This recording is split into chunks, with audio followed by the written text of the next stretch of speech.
오늘 말씀에 일어난 사건은 예수님께서 이방 땅 지역이었던 두로와 시돈 지경으로 떠나셔서 한 집에 은밀하게 머물고자 할 때에 일어난 사건이었습니다. 그러나 예수님의 명성은 유대와 이방 지역에 걸쳐서 떨쳐진 상태였기 때문에요. 예수님께서는 사람들에게 숨기우실 수가 없으셨습니다. 이전에 예수님께서 이방 지역에서 다른 사람들에게 드러나려고 하지 않으실 때에 한 여자가 예수님께 간구하기 위해서 나와왔습니다. 이 여자의 정체는 이방인이었습니다. 20절을 보시면 다음같이 말씀하고 있는데요. 그 여자는 헬라인이요 수르보니게 족속이라 자기 딸에게서 귀신 쫓아내 주시기를 간구하거늘 이라고 말씀합니다. 이 구절을 통해서 우리는 예수님께 간구하러 온 이방 여자의 특징을 볼 수가 있습니다. 먼저 이 여자는요 헬라인이었습니다. 우리가 성경에서 헬라인이라고 할 때는 원어상 두 가지 부류가 있습니다. 하나는 헬라 말을 쓰는 유대인이고요, 하나는 완전히 헬라인입니다. 여기서는 이 여자는요 완전히 헬라 여자였습니다. 게다가 그녀는 수르보니게 족속이다 라고 말씀을 하고 있는데요, 이 수르보니게는 본래 고대 가나안 북쪽 근거지를 둔 문명이었습니다. 이 지역에 신앙하는 주신은요 성경에서 자주 등장했던 바알이었습니다. 이 지역의 출신 가운데 가장 유명한 사람이 누구인지 아십니까? 구약의 열왕기서에 나온 대표적인 악녀 엣바알의 딸 이세벨이었습니다. 이러한 완전한 이방 지역 출신의 여인이 바로 오늘 말씀에 등장한 수르보니게 여인이었습니다. 다음으로 이 수르보니게 여인은 아픔을 가지고 있는 여자였습니다. 그녀의 아픔은요 더러운 귀신에 들려서 고생하는 자신의 딸이었습니다. 흉악하게 귀신 들려 괴로워하는 딸을 볼 때마다 어미로서 무척이나 많이 아파하고 괴로웠을 것입니다. 어쩌면 자신의 딸이 귀신에 사로잡혀서 고통당하는 것이 자신의 죄 때문에 그런 것이 아닌가 스스로 자괴감에 빠져서 스스로 너무나도 힘들었을 것입니다. 그러나 그녀의 고민과 괴로움은 그녀 스스로 해결할 수 있는 것이 결코 아니었습니다. 자신의 힘과 지혜로 스스로 해결할 수 없는 이 문제와 아픔을 가지고 있는 가련한 여인이 오늘 말씀에 등장한 수르보니게 여인이었습니다. 그녀는 자신의 무능력함과 아픔을 그대로 가지고 예수님 앞에 나온 것입니다. 이 수르보니게 여인은 당시에 병든 자들을 고치시고 더러운 귀신을 내어 쫓으시는 권능을 행하시는 예수님의 소문을 들었던 것 같습니다. 그래서 예수님께서 은밀히 숨어 계신 곳을 찾아왔습니다. 그런 소문을 듣고 그녀는 예수님이라고 한다면 자신의 딸을 반드시 고쳐주실 수 있는 분이라고 확신하였을 것입니다. 그러한 기대와 소망을 가지고 지금 예수님께 찾아온 것입니다. 그리고 수르보니게 여인은 그 발 앞에 엎드렸습니다. 여기서 25절에 그 발 앞에 엎드리니 라는 표현을 우리가 생각해 보면 좋겠습니다. 이 표현은요 철저하게 경배의 표시입니다. 상대의 처분에 나의 모든 것을 맡겨드린다 라는 의미를 가지고 있습니다. 주님께 대해서 그녀가 경배하였다라는 겁니다. 많은 사람들, 바리새인들과 서기관들은 숱하게 예수님을 찾아와서 비난하고 시험하였는데 수르보니게 여인은 이방인임에도 불구하고 예수님께 찾아와서 자신의 고통과 어려움을 하소연하기 전에 먼저 주님께 경배, 주님께 예배하였던 것입니다. 여기서 우리가 중요한 사실 하나 얻고 갈 것은요, 우리의 소원과 간구를 올리는 기도를 하기에 앞서서 전제되는 것이 무엇입니까? 바로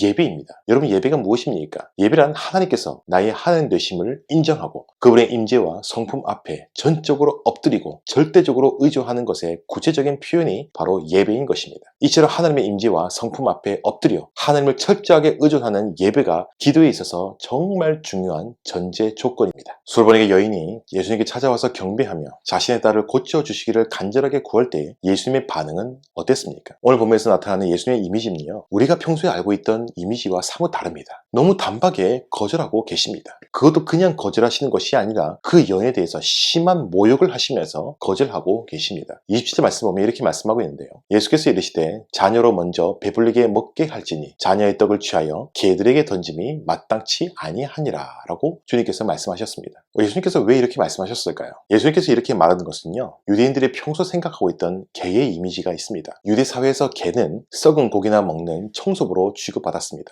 하찮고 추한 것들은 개들에게 던져버리는 것이 당연한 것으로 여겼습니다. 이는 율법의 가르침에 근거한 것이었습니다. 출애굽기 22장 31절 말씀 보면 이렇게 말씀하고 있는데요, 너희는 내게 거룩한 사람이 될지니 들에서 짐승에게 찢긴 동물의 고기를 먹지 말고 그것을 개에게 던질지니라 라고 율법에서 말씀하고 있죠. 예수님께서는 이 가련한 여인에게 개라고 하는 아주 수치스럽고 모욕적인 표현을 해 가시면서 이 여인의 간구를 거절하고 계십니다. 보통의 사람이라고 한다면 충분히 상처를 받고 낙심하였을 것입니다. 나의 처지가 이렇게 안타깝고 너무나도 급박하고 절망적인데 도와주시지는 못할커녕 개라니요. 그러나 수르보니게 여인은 아랑곳하지 않았습니다. 수르보니게 여인은 예수님 말씀을 인정하면서도 포기하지 않는 모습을 보였습니다. 28절에서 그녀는 예수님께 이렇게 대답하고 있죠. 여자가 대답하여 이르되 주여 올소이다마는 상 아래의 개들도 아이들이 먹던 부스러기를 먹나이다 라고 말씀합니다. 이 여인은 포기하지 않았습니다. 그리고 하나님의 은혜가 유대인들에게 먼저이고 이후에 이방인이다 라는 사실도 인정하였습니다. 그런데 여기서 중요한 논지는 바로 이것입니다.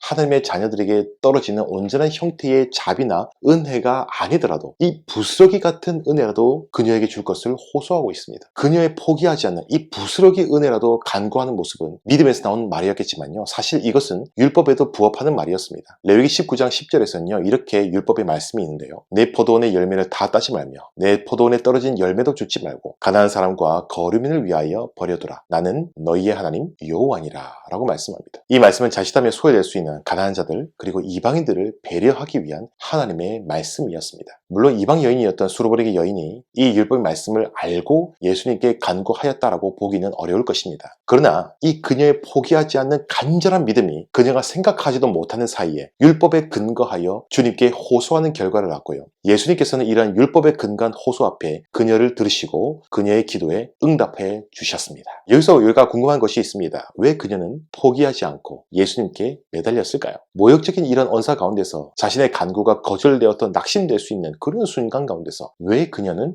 예수님께 매달리는 것을 포기하지 않았을까요? 이렇게 그녀는 어려운 상황에도 불구하고 포기하지 않고 어떻게 예수님께 간구할 수 있었을까요? 아마 우리 같다면요 벌써 실망하고 나가 떨어졌을 겁니다. 시험 들었다고 하면서 화를 내거나 우리가 뒤돌아섰을 것입니다. 여러분, 사실 이것이 보편적으로 생각할 수 있는 보편적인 사람들의 반응 아니겠습니까? 도대체 우리의 생각과 달리 오늘 말씀에서 나타난 이 수르보르기 여인은 어떻게 포기하지 않고 끈질기게 매달릴 수 있는 인내와 용기가 도대체 어디서 나온 것입니까? 그 비결은 다음과 같습니다. 비록 지금 예수님께서 자신의 기도를 거절하시고 면박을 주시지만 내가 지금 간구하는 예수님이라는 분은 부스러기의 은혜라도 반드시 주실 수 있는 자비로운 분이라는 사실을 그녀가 굳게 믿고 있었기 때문입니다. 다시 한번 말씀드리겠습니다. 비록 지금 예수님께서 자신의 기도를 거절하고 면박 주시지만 내가 지금 간구하는 이 예수님이라는 분은 부스러기의 은혜라도 반드시 주실 수 있는 자비로운 분이다라는 사실을 그녀가 굳게 믿고 있었기 때문입니다. 여기서 그녀의 믿음의 핵심이 무엇입니까? 그녀는 예수님의 자비를 굳게 믿고 예수님의 자비하심에 자신의 목숨을 건 것입니다. 적어도 이 순간만큼은 말입니다. 이러한 믿음이 그녀가 예수님께 간구하는 것을 포기하지 않게 만들었고, 또한 이것이 바로 수르보르기 여인의 믿음의 기도였습니다. 이에 대하여 예수님께서는 그녀의 포기하지 않는 믿음을 인정하시면서도 다음과 같이 응답하셨습니다. 예수께서 이르시되 이 말을 하였으니 돌아가라. 귀신이 내 딸에게서 나갔느니라 하시매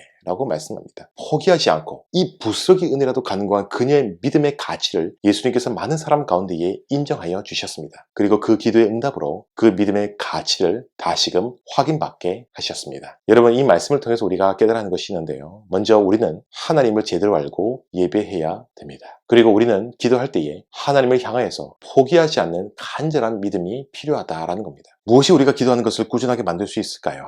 믿음입니다. 반드시 나의 기도를 들으시고 나를 불쌍히 여겨주신다는 하나님에 대한 강렬한 신뢰가 있을 때에 포기하지 않는 믿음으로 나타날 수 있습니다. 그리고 포기하지 않는 믿음이란 나의 모든 것을 전적으로 하나님께만 의존한다는 의미에서 하나님께 기쁨이 될 수가 있는 것입니다. 사랑하는 여러분, 하나님을 의지하시되 하나님의 자비하시면 나의 모든 것을 집중하시기를 바랍니다. 상한 갈대를 꺾지 아니하시고 꺼져가는 등불을 끄지 아니하시는 우리 주님, 그의 자녀의 기도를 들으시고 응답하기를 기뻐하시는 하나님 아버지를 의지하시기를 바랍니다. 감사합니다.